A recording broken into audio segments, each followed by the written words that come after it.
और fore brain का first part हम डिस्कस करते हैं थैलेमस। अच्छा, ये जो थैलेमस है, तो थैलेमस की जब हम बात करते हैं तो इसकी लोकेशन भी आपने देख ली और इसकी फंक्शनिंग भी काफ़ी हद तक आप समझ गए कि ये भी इंफॉर्मेशन को क्या कर देता है जी, रिले कर देता है। किधर रिले कर देता है?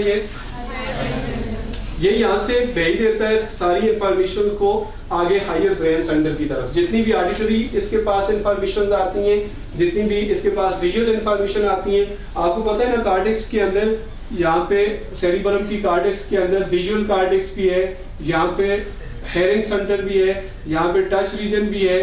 तो जिस इंफॉर्मेशन को जहाँ भेजना होता है जिस पार्टिकुलर रीजन में, वहाँ ये भेज देता है। इसका भी इसी तरह का एक फंक्शन है। इसके अलावा इसको हम ये कह देते हैं कि ये जो थैलेमस है, it is a crucial relay centre between sensory organs, limbic system and cerebrum. अगर आप अपनी बुक से रेड लाइनें पढ़ लें डायग्राम के साथ जो लिखी हुई है कि it is a crucial relay centre. किसके बीच में रिले सेंटर है? इंफॉर्मेशन को सेंसरी ऑर्गन से लेता है, सेंसरी ऑर्गन से इंफॉर्मेशन इसके पास जाती है, उनको आगे लिम्बिक सिस्टम में भेजता है, उनको आगे किसमें? सेरिबरम में भेजता है। ये देख लिया आपने।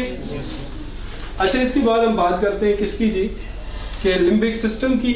तो लिम्बिक सिस्टम में सबसे पहले हम देखते हैं, ये जो लिम्बिक सिस्टम है इसके तीन पार्ट है। एक है हाइपोथैलेमस और दूसरा है हिप्पोकैम्पस और तीसरा है अमिगडाला। अब इसके सारों के हम फंक्शन देखते हैं वन बाय वन। अच्छा, साथ ये भी लिखा हुआ है बुक में कि कुछ पार्ट जो है वो सेरिबरम का भी लिम्बिक सिस्टम में इंक्लूडेड है, ये याद रखना। अच्छा, हाइपोथैलेमस का फंक्शन देखते हैं जी। तो इसको बहुत गौर से सुनेंगे, हो सकता है क्वेश्चन इसी से आ जाए, क्योंकि ये मुझे बहुत अहम लगता है, क्योंकि ये बड़ा यूनिक पार्ट है ब्रेन का। कैसे यूनिक है कि hypothalamus is a part of nervous coordination as well as the part of chemical coordination.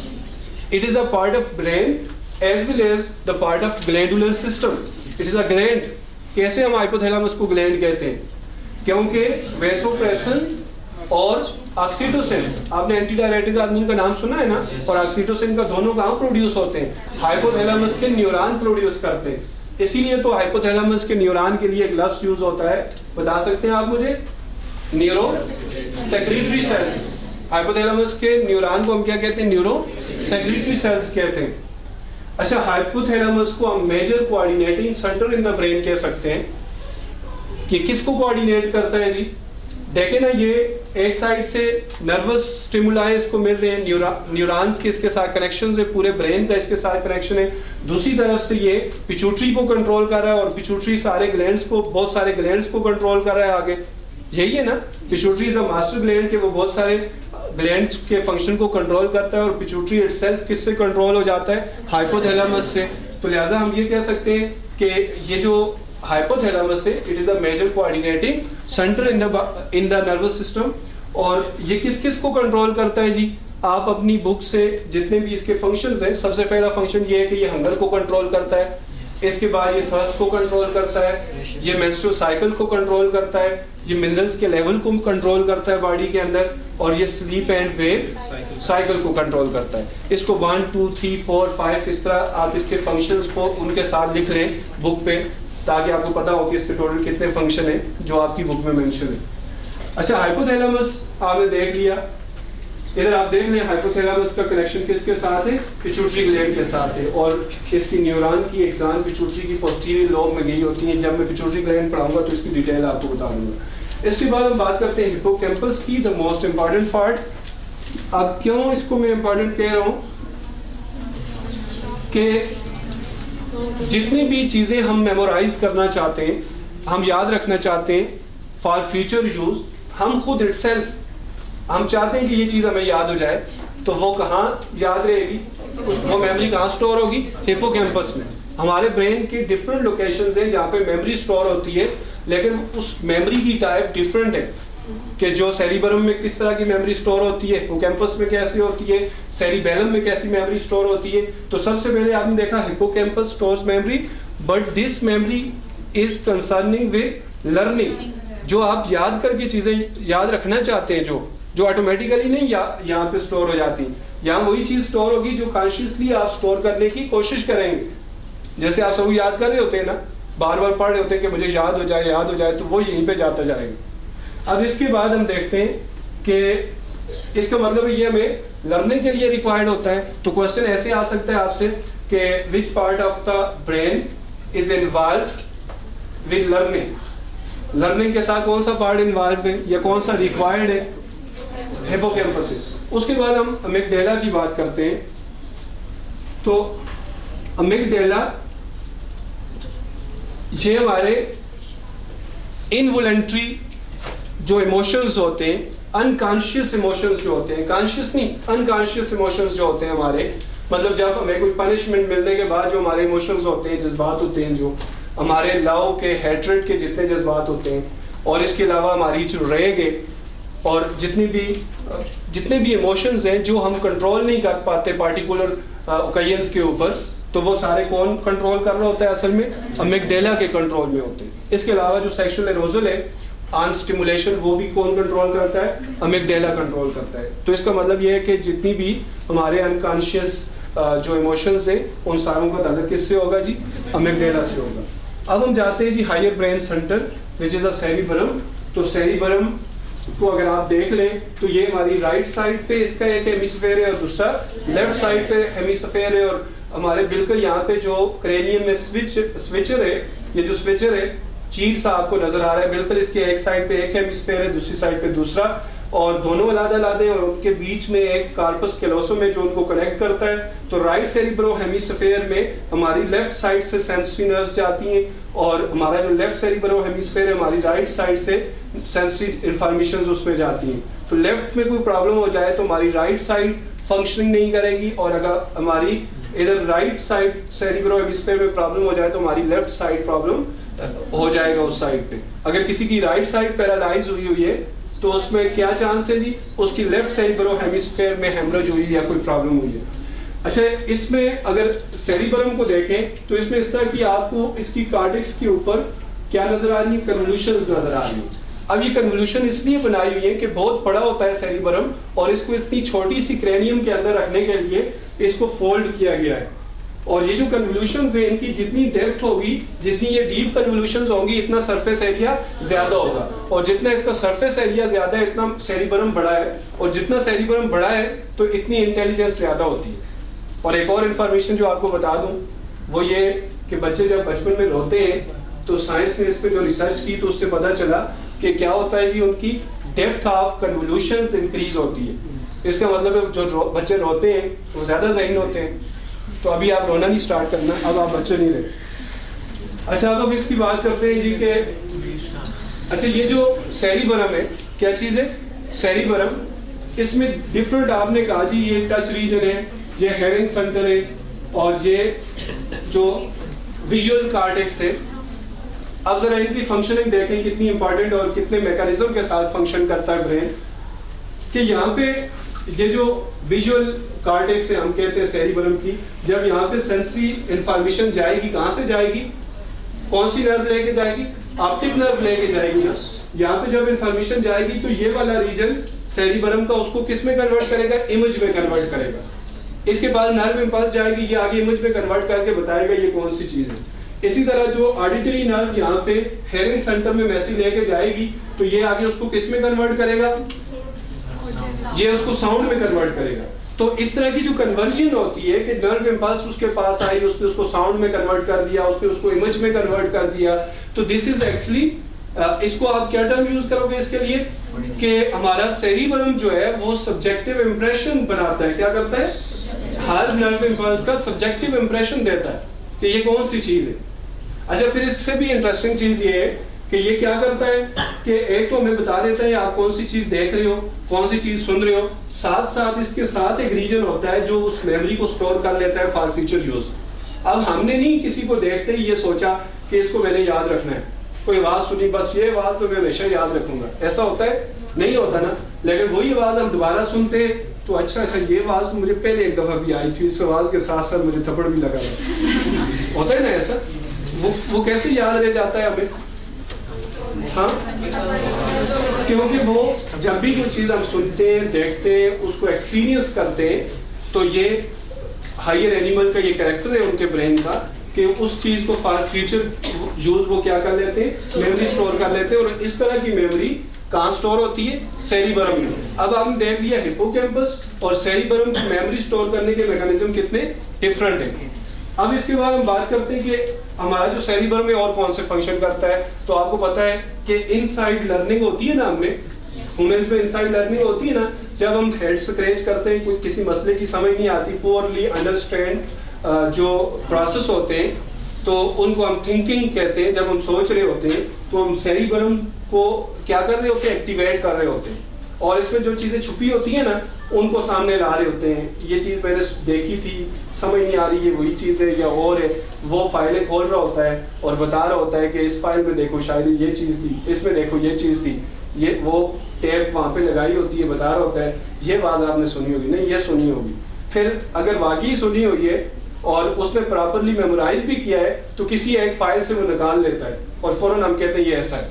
या फिर वो ऐसे होता है कि आप किसी चीज़ प्रॉब्लम में फंस गए और उससे रेलिवेंट एक्सपीरियंस आपके पास पहले है लेकिन एग्जैक्टली वैसा एक्सपीरियंस नहीं है, तो फिर ये सेरिबरम क्या करता है, ये सोचता है उसको कि कैसे सोचेगा कि आपने इससे पहले ये काम किया था तो उससे ये नुकसान हुआ था, ये किया था आपने, ये इससे फायदा हो गया था, अगर आप इसको थोड़ा सा ऐसे कर लें। ये सारा कौन कह रहा होता है, ये सारी जितनी भी जजमेंट है, जितनी भी रीजनिंग दे रहा होता है, ऐसे ना करें ऐसे करें, ये सारा काम सेरिबरम कर रहा होता है। तो इंटेलिजेंस जो है वो डिपेंड करती है किस पे, सेरिबरम पे, और सेरिबरम के भी खासकर साइज पे। तो लिहाजा आप ये कह सकते हो कि जिन लोगों को माइक्रोसेफेली होती है, हेड छोटा होता है, उनमें सेरिबरम भी छोटा होता है, और जिनमें सेरिबरम छोटा होता है उनकी बातें भी छोटी होती है।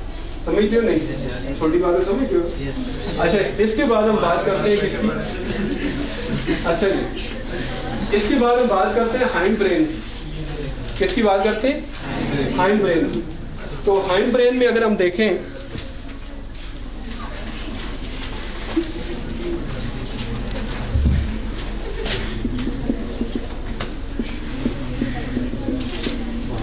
अच्छा जी, हाइंड ब्रेन में सबसे पहले हम मेडुला देखते हैं।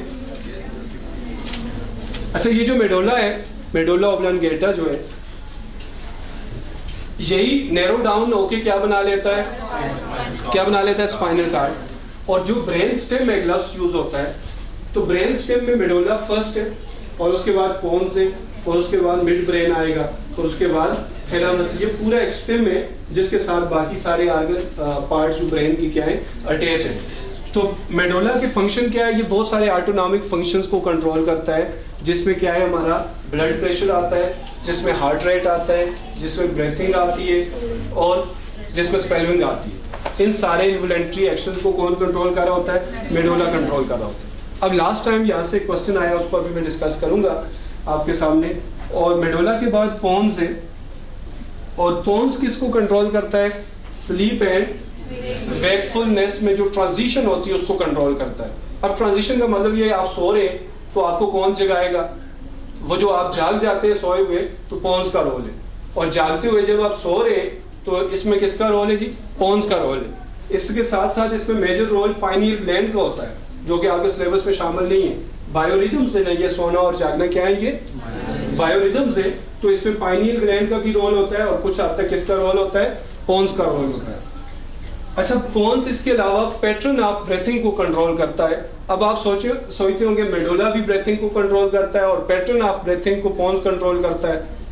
अब पैटर्न ऑफ ब्रीथिंग ये कि आप कितनी डीप ब्रेथ लोगे, कितनी सांस नीचे ले गए, तो कितनी आपका जो इसका किस तरह आप इसको मॉडिफाई कर रहे हैं, कम कर रहे हैं, ज्यादा कर रहे हैं, तो उस वक्त कौन इन्वॉल्व हो रहा होता है, पोन्स इन्वॉल्व हो रहा होता है। और नॉर्मली जो आप रिस्पायर कर रहे हैं, इसमें कौन इन्वॉल्व है जी, मेडुला इन्वॉल्व है। तो इसलिए जो रिस्पायरेटरी सेंटर कहलाएगा ब्रेन में, वो मेडुला कहलाएगा, वो पोन्स नहीं कहलाएगा। अच्छा, इसके बाद हम देखते हैं जी कि पोन्स की लोकेशन क्या है। तो पोन्स कहाँ पे पाया जाता है, मेडुला के ऊपर पाया जाता है, मिड ब्रेन के नीचे पाया जाता है जी, ये इसकी लोकेशन है। और इसके बाद हम देखते हैं जी थर्ड पार्ट, सेरिबेलम। अच्छा, सेरिबेलम अगर हम देखें, इसकी जो फंक्शनिंग है, ये स्मूथ एंड एक्यूरेट लोकोमोशन कराता है। जो हमारी मूवमेंट है ना, इसको बिल्कुल स्मूथ बनाता है। जब हम चाह रहे होते हैं, आपने अपनी सेकंड ईयर की बायो में पढ़ा है कि जब हम चलते हैं, एक टांग ऐसे आगे रखी और उसके बाद हम क्या होते हैं, हम थोड़ा सा आर्च होते हैं, ऐसे नीचे होते हैं, फिर जब ऐसे होते हैं तो हमारी दूसरी टांग पे प्रेशर कम हो जाता है, वजन कम हो जाता है, फिर हम दूसरी टांग उठा के आगे रखते हैं, फिर सीधे होते हैं, फिर ऐसे होते हैं, फिर ये टांग उठा के आगे रखते हैं। इसके बगैर हम कभी चल नहीं सकते, पता है ना आपको, कभी भी हम ऐसे बेंट हुए बगैर चल नहीं सकते। आप बिल्कुल इस तरह इस पोजीशन में आ जाएं तो आप चल नहीं सकते। तो इस पूरे को कौन कंट्रोल कर रहा होता है, हमें महसूस भी नहीं होता। देखें चलते हुए आप कभी, ये दो चीजें ऐसी हैं, एक इसका आपको नहीं पता चलता कि हम ऐसे होके फिर ऐसे होके ही चल सकते हैं, कभी सीधे नहीं चल सकते, और दूसरा ये कि हमारा लोअर जा सिर्फ मूव करता है, अपर नहीं करता। इन चीजों का हमें नॉर्मली पता नहीं चलता। तो ये जो चलने को कौन कंट्रोल कर रहा होता है, इस लोकोमोशन को कौन कंट्रोल कर रहा होता है, इसको सेरिबेलम कंट्रोल कर रहा होता है। और जितनी भी हमारी चलने से और इस तरह के जो बिहेवियर है लोकोमोशन से रिलेटेड, इन सारे बिहेवियर्स को इनको मेमोराइज कौन करता है, इनको सेरिबेलम मेमोराइज करता है। बिहेवियरल एक्टिविटीज जो होती हैं इनको कौन मेमोराइज कर लेता है, सेरिबेलम। अच्छा जी, ये जो चलने का प्रोसेस है, इसी तरह बर्ड्स में जो फ्लाइंग का प्रोसेस है, इसका एक्यूरेट होना जरूरी है। अच्छा, ह्यूमन के लिए तो चलना अगर बहुत एक्यूरेट ना भी हुआ फिर भी कुछ ना हद तक तो चल लेगा, लेकिन बर्ड्स में फ्लाई करते हुए अचानक से अगर कोई प्रॉब्लम आ जाए, प्रॉपरली फ्लाई ना करें तो वो तो गिर के मर जाएंगे। तो लिहाजा बर्ड्स में ज्यादा एक्यूरेट फ्लाइट होना जरूरी है, इसलिए बर्ड्स में सेरिबेलम का साइज भी ज्यादा होता है। तो as compare to human, birds के सेरिबेलम का साइज क्या होता है जी, ज्यादा होता है, लार्ज होता है। और ह्यूमन का बर्ड्स की निस्बत सेरिबेलम क्या होता है, छोटा होता है। इसी तरह बर्ड्स में जो लंग्स होते हैं वो मोस्ट एफिशिएंट होते हैं as compare to human lungs. समझते हो ना क्यों ऐसा होता है? ह्यूमन लंग्स में जो फंक्शनल यूनिट है वो एलोलाई है और इनमें हमेशा एयर की कुछ अमाउंट ट्रैप रहती है, और जबकि बर्ड्स के लंग्स में पैराब्रोंकाई है और वहाँ पे एयर कभी ट्रैप नहीं होती, वन वे फ्लो होता है और वो हमेशा गुजर जाता है, तो इसलिए वो मैक्सिमम ऑक्सीजन वहाँ से ले सकते हैं। अच्छा जी, ये था आज का हमारा लेक्चर जो कि किस पे था जी, types of nervous system, centralised और डिफ्यूज नर्वस सिस्टम हमने डिस्कस किया, और सेंट्रलाइज्ड नर्वस सिस्टम हमने प्लेनेरिया में डिस्कस करने के बाद ह्यूमन में डिस्कस किया। और सेंट्रलाइज्ड नर्वस सिस्टम में हमने ब्रेन, सेंट्रल नर्वस सिस्टम में हमने ब्रेन को डिस्कस कर लिया है, और नेक्स्ट टाइम हमने जो डिस्कस करना है वो क्या है, स्पाइनल कार्ड। और उसके बाद हम पेरिफेरल नर्वस सिस्टम डिस्कस करेंगे, फिर नर्वस डिसऑर्डर डिस्कस करेंगे, और फिर बायोलॉजिकल रिदम डिस्कस करेंगे, और ये सारी चीज़ें इंशाल्लाह कल के लेक्चर में हो जाएंगी। और उससे पहले आपने इधर फोकस करना है इस पे स्क्रीन के ऊपर, और यहाँ पे कुछ क्वेश्चन है जो इससे पहले आज के लेक्चर में जो कुछ हमने पढ़ा इससे आ चुके हैं या नर्वस कोऑर्डिनेशन से आ चुके हैं। तो सबसे पहले most probable question from that portion of the chapter, जो आज आपने चैप्टर का पोर्शन पढ़ा है, इसमें से प्रोबेबल क्वेश्चन कौन से हो सकते हैं जो आ सकते हैं, आए नहीं। अभी इन क्वेश्चन को अगर आप गौर से देखें तो सबसे पहले जी, location of network of neurons in hydra, क्या लोकेशन हो सकती है, बिटवीन एंडोडर्म एंड एक्टोडर्म। और फिर नेक्स्ट क्वेश्चन ये हो सकता है कि centre of most unconscious emotional behaviour, unconscious emotional behaviour, इसका सेंटर क्या हो सकता है? अगर आप अपनी बुक देख के एग्जैक्ट इसका मुझे बता दें तो। नहीं, आप अपनी बुक में देखें ये सेंटेंस कहाँ लिखा हुआ है, आप रेड लाइनें देखें और वहाँ देखें एग्जैक्टली कौन सा वर्ड यूज़ हुआ है इसके लिए।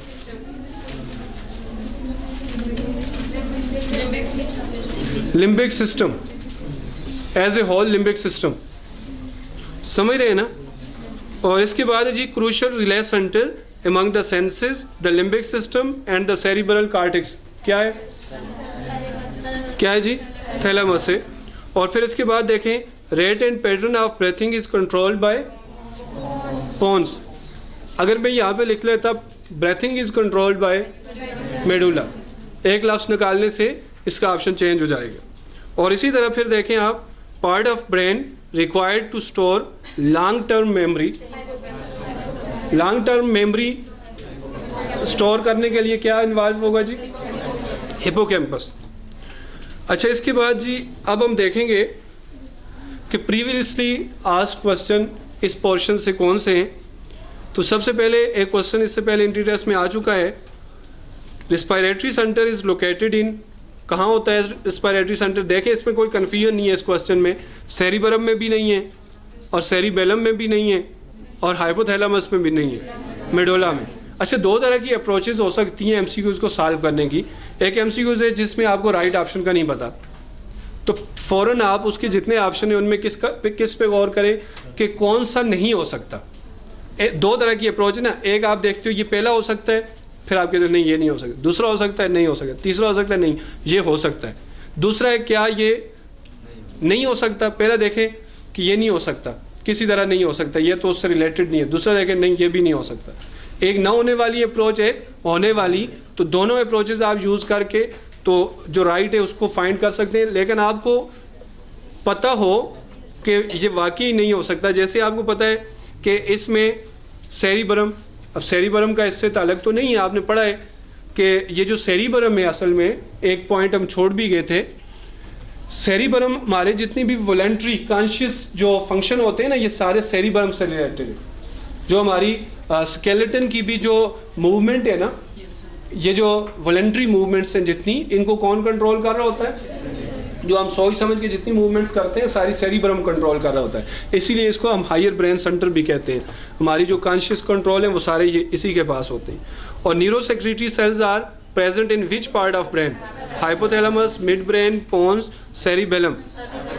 और जब आपको राइट आंसर फर्स्ट ऑप्शन में मिल जाए तो फिर क्या करते हैं? आपके नज़दीक फिर टाइम बचा के आगे निकल जाते हैं। ऐसी बात नहीं होती, आपको मस्ट चारों ऑप्शन देखने पड़ते हैं, समझ रहे हैं ना? तो चारों ऑप्शन देखा करें और उसके बाद उसका आंसर दिया करें। और इसके बाद है जी, which of the following controls several automatic functions like breathing, heart rate and pressure? कौन कंट्रोल करता है ये सारे? जी, मेडुला कंट्रोल करता है। The part of neuron fibre, अच्छा जी ये अभी हमने नहीं पढ़ा, तो the part of neuron fibre which conduct nerve impulse away from the cell body is, अच्छा ये पढ़ लिया, ये क्या है? डेंड्रॉन, पेरिफेरल ब्रांच, डेंड्राइट और एक्सान। क्या हो सकता है ये? एक्सान हो सकती है। The number of cranial nerves in human is,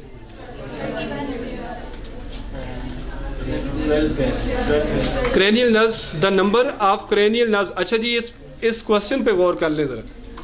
the number of cranial nerves in human is number not pair. Cranial nerves का नंबर क्या होता है ह्यूमन में?